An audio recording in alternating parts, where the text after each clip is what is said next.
दोस्तों, मैं कमलेश कुमार। हम लोग केमिकल काइनेटिक्स पढ़ रहे थे फिजिकल केमिस्ट्री में।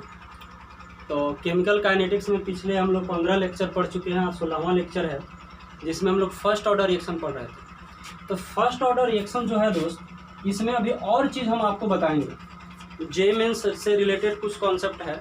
अभी जो 12 से रिलेटेड कॉन्सेप्ट है उसको थोड़ा ज़्यादा फोकस करके बता देते हैं, और हम जैसे ही इसके बाद जब बताएंगे ना तो उससे रिलेटेड ज़रूर बता देंगे।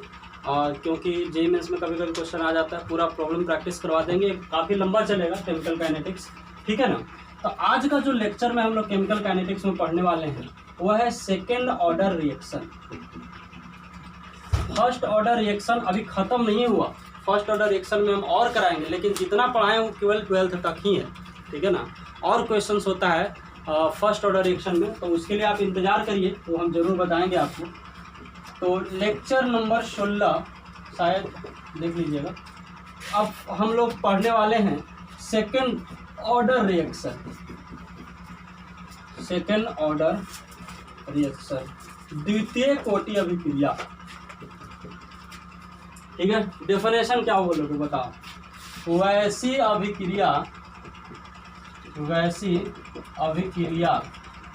जिसका कोटि दो हो उसे सेकेंड ऑर्डर रिएक्शन कहा जाता है। यानी आपका पहला ही कॉन्सेप्ट हो गया कि द्वितीय कोटि अभिक्रिया क्या है। तो वैसा अभिक्रिया जिसका कोटि कितना हो, 2 हो। फर्स्ट ऑर्डर रिएक्शन प्रथम कोटि अभिक्रिया क्या है, जिसका कोटि 1 हो। जीरो ऑर्डर रिएक्शन जिसका कोटि 0 हो, ठीक है ना। अब हम लोग क्या करने वाले हैं कि जैसे जीरो ऑर्डर रिएक्शन पढ़ाए तो डेफिनेशन के बाद उसको प्रूव किए थे, उसका इंटीग्रेटेड रेट लॉ इक्वेशन निकाले थे। फर्स्ट ऑर्डर का भी इंटीग्रेटेड रेट लॉ इक्वेशन निकाले थे। तो उसी तरह से सेकेंड ऑर्डर रिएक्शन का भी हम लोग निकालने वाले हैं इंटीग्रेटेड रेट लॉ इक्वेशन। लेकिन जो 12th का अपेरेंस है, जो 12th की तैयारी में पूरे लगे हुए हैं, तो उनको केवल जीरो ऑर्डर और फर्स्ट ऑर्डर, ये किसी भी हाल में फर्स्ट ऑर्डर खासकर इंटीग्रेटेड रेट लॉ इक्वेशन याद होना चाहिए। कैसे निकाला गया था, जीरो ऑर्डर का निकालने आना चाहिए। अगर आपको सेकेंड ऑर्डर नहीं भी आता तो कोई ज़्यादा दिक्कत नहीं है, लेकिन हम आपको पढ़ा देते हैं। ऐसे एनसीईआरटी में सेकेंड ऑर्डर रिएक्शन का इंटीग्रेटेड रेट लॉ इक्वेशन नहीं निकाला है, लेकिन हम आपको फिर भी बता देते हैं, क्योंकि ज़रूरी होता है। कभी कभी किताब में मिल जाता है तो स्टूडेंट कहता है कि ये नहीं बताया गया, ठीक है ना। तो अब हम शुरू करते हैं कि एक अभिकारक ले लिए ए, अभिक्रिया करके बनाया सी। फिर से वही बात, t बराबर 0 पर इसका सांद्रण क्या मानते हैं बाबू, ए। जैसे जैसे समय बीतता है इसका सांद्रण घटता है। अगर मान लो कि x घटा तो लिखेंगे a माइनस एक्स और ये बनेगा x। ये पहले बहुत बार हम बता चुके हैं। ये जो शुरू में t बराबर 0 पर सांद्रण है इसको हम लोग प्रारंभिक सांद्रण कहते हैं, और t बराबर t पर जो सांद्रण है उसको t समय पर सांद्रण कहते हैं, ठीक है ना। अब आ जाओ, हम लोग जब लेक्चर 1 में बताए थे कि अभिक्रिया का दर क्या होता है, तो उसमें बताए थे कि किसी अभिक्रिया के अभिकारक या प्रतिफल के सांद्रण में परिवर्तन के दर को अभिक्रिया का दर कहते हैं। तो मान लो बाबू यह है अभिकारक, यह है प्रतिफल, मान लगे है ही, ये अभिकारक है प्रतिफल है ना। तो अभिक्रिया का दर यानी R इज इक्वल टू इसके सांद्रण A के सांद्रण में परिवर्तन के दर को अभिक्रिया का दर कहेंगे। चूंकि अभिकारक है इसके पहले माइनस लगाएंगे, ये सब कॉन्सेप्ट हम बता चुके हैं, और इसको लिखेंगे dc बटा में dt। अगर हम अभिक्रिया का दर निकालते हैं तो किसी खास समय t पर, तो खास समय t पर इसका सांद्रण क्या है a माइनस एक्स और c का सांद्रण क्या है x। तो अगर आप इसको लिखोगे तो ये हो जाएगा माइनस a माइनस एक्स बटा d t is equal to d x बटा डी टी। तो यह अभिक्रिया का दर, ये इससे हो गया। अब हम लोग एक पढ़े थे रेट लॉ इक्वेशन।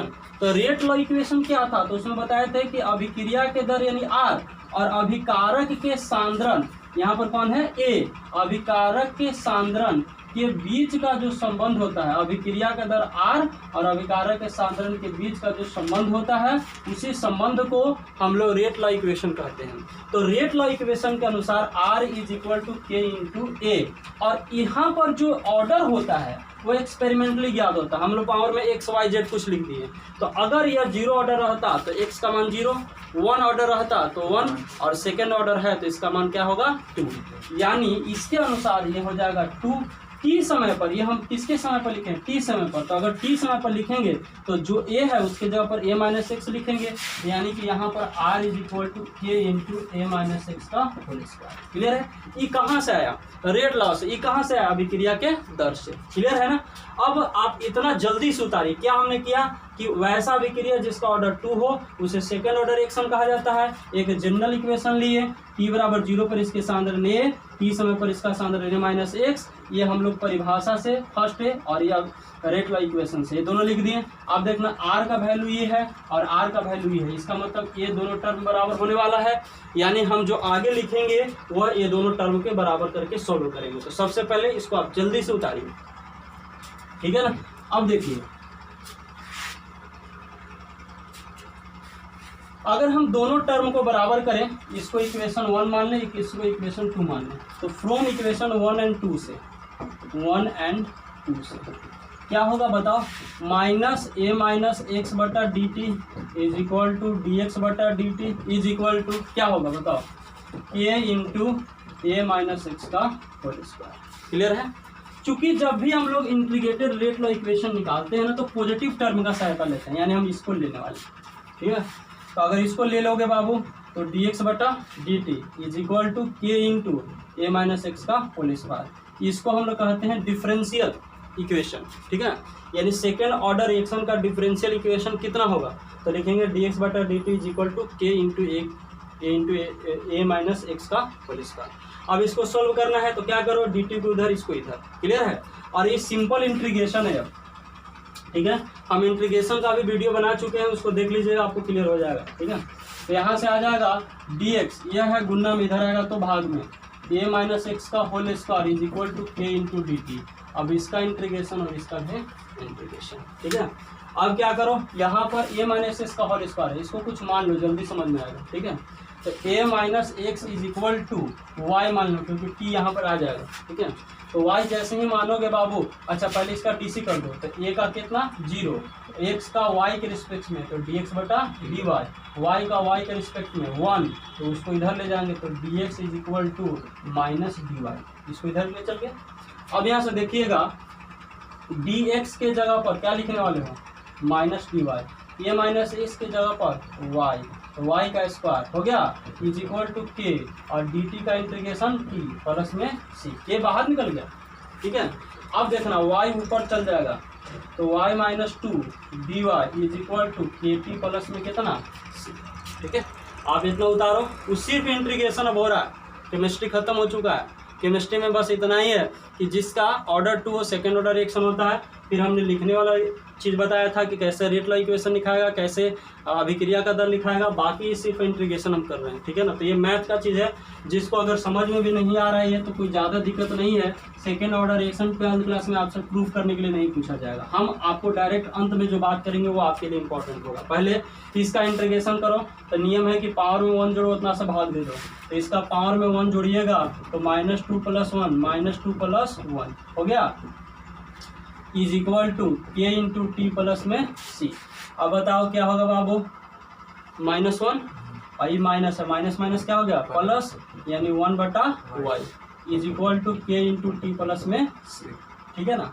अब देखना सी क्या है, एक कांस्टेंट टर्म है, सी का वैल्यू निकालो। तो सी का वैल्यू कैसे निकलता है, टी बराबर 0 पर ए का सांद्रण कितना था, ए है ना, टी बराबर 0 पर ए नॉट इज इक्वल टू ए। ठीक है? तो अगर हम 0 रख दें, यहाँ क्या रख दें 0। ठीक है? तो अच्छा एक चीज़ और, y का मान कितना है, y का मान a माइनस एक्स, पहले इसको लिख देते हैं, तो 1 बटा a minus x is equal to k into t और प्लस में c। ये ना इक्वेशन आया। अब हम c को हटा रहे हैं। ठीक है ना? तो c को जैसे ही हटाएंगे तो देखिए अगर सी कैसे हटेगा, अगर हम t बराबर 0 ले लें, t बराबर 0, जैसे देखो इक्वेशन क्या था, a से c, ठीक है ना, a माइनस एक्स ये एक्स, t बराबर 0 t बराबर t, ये ना था। तो जब 0 समय पर होगा तो x का मान तो कुछ नहीं होगा वहाँ पर, नहीं ना, यानी t बराबर 0 हो, t बराबर क्या हो 0, तो x का मान क्या है 0, ठीक है। तो अब रख दो इसमें t बराबर 0 तो x का मान 0, देखना t बराबर 0 तो x का मान 0, ठीक है, बराबर k इंटू 0 प्लस में c। अब बताना 1/a तो पूरा 0, तो c का मान कितना आ गया, नहीं समझा, t का मान कितना 0, तो x का मान 0। देखो तो t का मान इस इक्वेशन में हम क्या लिख दिए 0, तो x का मान इस इक्वेशन में क्या लिख दिए 0, तो ये वाला पूरा टर्म क्या हो गया 0, और ये हो गया c plus 0 is equal to c, 1/a minus 0 is equal to 1/a, ठीक है, यानी c का मान कितना a। अब इस इक्वेशन में रख दो, यानी जहां भी c है उसके जगह पर क्या लिख सकते हो 1/a। तो इक्वेशन में इक्वेशन नंबर 3 लिख दो, तो समीकरण 3 से क्या है 1/a minus x is equal to k into t plus में 1/a, सी के जगह पर, ठीक है। अब इसको इधर ले आ दो, तो 1/a minus x minus 1/a is equal to a t. ये जो है ना सेकेंड ऑर्डर रिएक्शन का डिफरेंशियल नहीं, इंटीग्रेटेड रेट ला इक्वेशन। अगर जितना भी इंटीग्रेशन हम किए, ये सब मैथ का पार्ट है बाबू, ठीक है। अगर किसी को नहीं समझ में आया कोई बड़ा बात नहीं है, केवल ये वाला इक्वेशन याद रखना है। यानी सेकेंड ऑर्डर रिएक्शन के लिए हम आपको क्या बताने वाले हैं, सिंपल, पहले आप इसको उतार लीजिए। अगर आपको नहीं समझ में, बार बार रिपीट करिए, वीडियो को बार बार देखिए। अगर फिर भी नहीं समझ में आता है तो जिनको नहीं समझ में आएगा उनके लिए हम एक पॉइंट लिख रहे हैं ताकि आपको कोई प्रॉब्लम नहीं हो। तो सबसे पहले इसको उतार लीजिए आप लोग, देखिए उनके लिए जिनको ये सब चीज़ें समझ में नहीं आया, याद क्या रखना है, बस उस पर फोकस करते हैं कि सेकेंड ऑर्डर रिएक्शन जो है, सेकेंड ऑर्डर रिएक्शन में हमने क्या बताया कि इसका ऑर्डर कितना होना चाहिए 2, ठीक है, इतना तो क्लियर होगा बाबू। अब अगर ऑर्डर 2 है और एक इक्वेशन है ए से सी, अगर ये सेकेंड ऑर्डर रिएक्शन है तो ये t बराबर t पर a माइनस एक्स, और ये क्या बनता है सॉरी x, पता है। अब अगर ये सेकेंड ऑर्डर रिएक्शन है तो हमने लिखा था कि dx बटा dt, या ऐसे समझो r is equal to k into a minus x के पावर 2, तब सेकेंड ऑर्डर होगा, या dx बटा dt is equal to k into a minus x का होल स्क्वायर। इतना हम बता चुके हैं। अंत में जो सोल्व करने के बाद आया उसको खाली याद रखो, क्या आया था a minus x minus 1/a is equal to a, यानी जो इस इक्वेशन को फॉलो करेगा वो कौन सा ऑर्डर है सेकेंड ऑर्डर के लिए। बस इतना याद है, इतना तो याद हो ही सकता है। अब बता a माइनस एक्स कितना समय पर होता है t समय पर, और a कितना समय पर होता है 0 समय पर, यानी जहाँ पर a माइनस एक्स है उसके जगह पर a t, और जहाँ पर a है उसके जगह पर a नॉट। तो इसी इक्वेशन को हम लोग लिख सकते हैं a t minus a nought is equal to a। अरे इतना तो याद हो ही सकता है। जो इंटीग्रेशन जिसको भी समझ में नहीं आया उसके लिए एकदम सिंपल है कि सेकेंड ऑर्डर रिएक्शन में ऑर्डर 2 होता है, इतना तो ये तो सब में हो रहा है, ठीक है। बाकी ये वाला चीज़ हम आपको बता दी है, फिर ये वाला खाली इंटीग्रेटेड रेट बाई इक्वेशन याद रखना, क्लियर है। इतना तो आई होप आपको जरूर समझ में आया होगा, ठीक है ना। अब आते हैं सेकेंड ऑर्डर रिएक्शन का हाफ लाइफ, ठीक है। जैसे 0 ऑर्डर का हाफ लाइफ पढ़े थे, फर्स्ट ऑर्डर का हाफ लाइफ पढ़े थे, उसी तरह से किसका पढ़ेंगे सेकेंड ऑर्डर का, ठीक है ना। चलिए दोस्त, तो हम लोग अगला इसमें पढ़ने वाले हैं सेकेंड ऑर्डर रिएक्शन का हाफ लाइफ। बताओ हाफ लाइफ क्या है, बताए थे हम कि वैसा समय जिसमें किसी अभिकारक का सांद्रण घटकर कितना हो जाए आधा। तो अभिकारक के सांद्रण घटकर आधा होने में जो समय लगता है उसको क्या कहते हैं हाफ लाइफ। क्लियर, एक परिभाषा हम लिखवा दिए।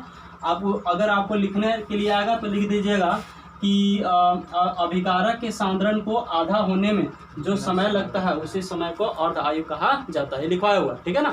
अब हम डायरेक्ट निकाल के दिखाते हैं कि एक जनरल इक्वेशन ले ले, ए से कहा तक सी, t बराबर 0, और इसके सांद्रण को क्या लेते हैं a, t बराबर t पर इसके सांद्रण को a माइनस एक्स और इसके सांद्रण को x। लेकिन एक बात बताओ, हम लोग क्या पढ़ने वाले अर्ध आयु, यानी इसका सांद्रण 100 है तो यहाँ कितना हो जाएगा 50, इसका सांद्रण 200 है तो यहाँ पर 100, तो 200 के 100 बदलने से 2 से भाग देंगे। तो अगर शुरू में सांद्रण ए है तो यहाँ पर क्या होना चाहिए a/2। तो a से a/2 होने में जो समय लगेगा उसी समय को अर्धायु कहते हैं। यानी ये हो जाएगा a0, तो ये हो जाएगा AT। ठीक है, तो AT a/2 है, a0 कितना है a। अब बताना सेकेंड ऑर्डर रिएक्शन कब कहलाएगा, जब उसका इंटीग्रेटेड रेट लॉ इक्वेशन जो अभी निकाले थे, ये था, अरे अभी निकाले थे, तो ये है integrated rate law equation for second order reaction. तो अब सेकेंड ऑर्डर रिएक्शन के इंटीग्रेटेड रेट लॉ इक्वेशन में AT के जगह पर क्या लिखेंगे a/2 और a0 के जगह पर क्या लिखेंगे a। तो समय t रहेगा कि t हाफ होगा, t हाफ होगा, है ना। तो यहाँ से हम लोग लिख सकते हैं बाबू क्या, a/2 minus a is equal to k into t half. ठीक है, अभी चल जाएगा ऊपर, तो बताओ 2/a minus 1/a is equal to k into t half. अब बताना a और a का एलसीएम में हो जाएगा, तो ये हो जाएगा 2 - 1 इंटू के इंटू टी हाफ। 2 - 1 कितना के बराबर 1, ये इधर आ जाएगा। तो सेकेंड ऑर्डर रिएक्शन का जो टी हाफ हो जाएगा वह होगा 1/a इंटू।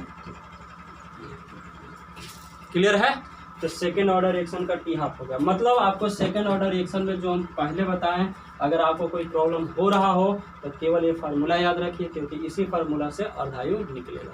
ठीक है, तो इसमें जो सेकेंड ऑर्डर रिएक्शन है ना, उसका अर्धायु इंपॉर्टेंट है। ठीक है, अब देखना इसी में हम थोड़ा सा इंपॉर्टेंट पॉइंट आपको थोड़ा बताना चाहेंगे कि इसका अर्धायु से क्या क्या क्वेश्चन पूछा जा सकता है। तो सबसे पहले आप इसको नोट डाउन करिए, हम आते हैं फिर आगे। देखो बाबू, इसका टी हाफ आया है 1/a इंटू के क्या है, कांस्टेंट है, ए क्या है, प्रारंभिक सांद्रण। ठीक है ना, तो अगर हम इस कांस्टेंट टर्म को अलग लिख दें तो 1/a sorry 1/k into 1/a, ये तो पूरा कांस्टेंट टर्म है। तो अगर ये कांस्टेंट टर्म है तो हम लोग लिख सकते हैं कि t half is directly proportional to 1/a। अब बताओ, अगर ऐसा रहता कि t half is directly proportional to a, जो हम लोग जीरो ऑर्डर में पढ़े थे, तो इसका मतलब कि प्रारंभिक सांद्रण के समानुपाती होता।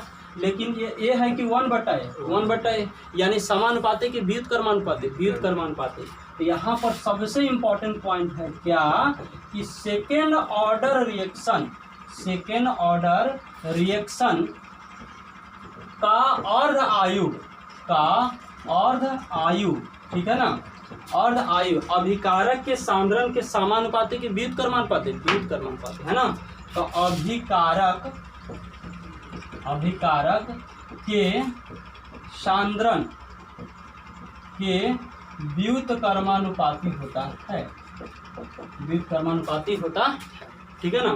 तो ये था बाबू सेकेंड ऑर्डर रिएक्शन का इंपॉर्टेंट पॉइंट। क्या था कि सेकेंड ऑर्डर रिएक्शन का अर्धायु अभिकारक के सांद्रण के समानुपाती के व्युत्क्रमानुपाती।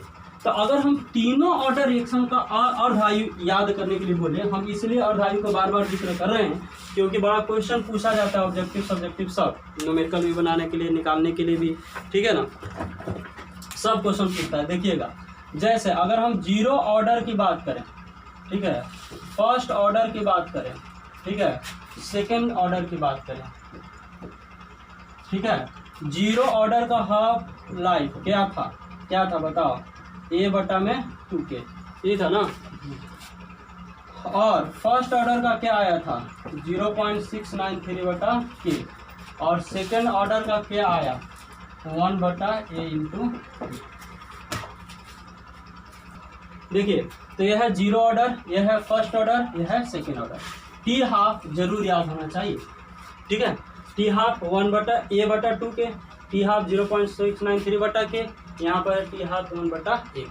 अब देखना 2 और k कांस्टेंट है, तो टी हाफ यानी अगला पॉइंट के लिए t half is directly proportional to a, यानी अर्धायु अभिकारक के सांद्रण के समानुपाती।